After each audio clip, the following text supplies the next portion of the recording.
मैंने आज तक दुनिया के कई नायकों के जीवन चरित्र पढ़े हैं, मगर ऐसी दृढ़ इच्छा शक्ति, अदम्य साहस, अकल्पनीय रणनीति और रणनीति को पूरी करने के लिए समाज के हर वर्ग को साथ में जोड़कर एक अपराजित सेना का निर्माण करना शिव छत्रपति के सिवा किसी ने नहीं किया है। ना भाग्य उसके साथ था, ना भूतकाल उसके साथ था, ना धन था, ना सेना थी।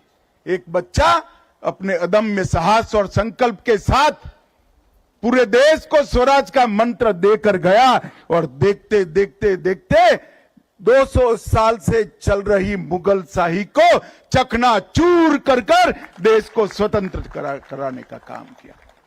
और मित्रों, जब अटक तक शिवाजी महाराज की मावलों की सेना पहुंची, बंगाल तक पहुंची, कटक तक पहुंची, दक्षिण में तमिलनाडु तक पहुंचे, तब सबको भरोसा हुआ कि ये देश अब बच गया, स्वधर्म बच गया, हमारी भाषाएं बच गई, हमारी संस्कृति बच गई।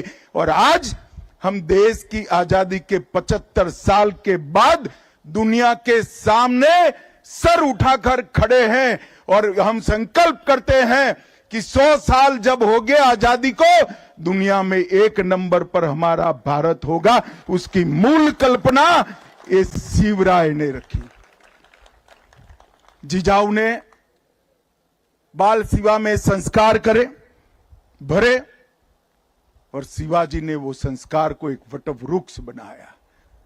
और उसके बाद धर्मवीर संभाजी महाराज, महारानी ताराबाई, धनोजी, संतोजी, शिवाजी के बाद औरंगजेब जब तक जिंदा रहा उसके सामने लड़ते रहे, जूझते रहे, यहां तक कि अपने आप को आलमगीर कहने वाला व्यक्ति महाराष्ट्र में पराजित होकर यही उसकी समाधि बनी। ये शिव चरित्र को हम सबका दायित्व है कि इसको भारत के बच्चे बच्चे को सिखाया जाए, भारत के बच्चे बच्चे को पढ़ाया जाए। और मैं तो आज महाराष्ट्र में आया हूं, महाराष्ट्र के लोगों को 2 हाथ जोड़कर विनती करने आया हूं, शिवराय को महाराष्ट्र तक सीमित मत रखिए, देश और दुनिया शिवराय से प्रेरणा ले सकती है। स्वधर्म पर अभिमान करना, स्वराज की आकांक्षा रखना और स्वभाषा को अमर बनाना, विचार देश की सीमाओं के साथ जुड़े नहीं हैं, मानव जीवन के स्वाभिमान के साथ जुड़े हुए।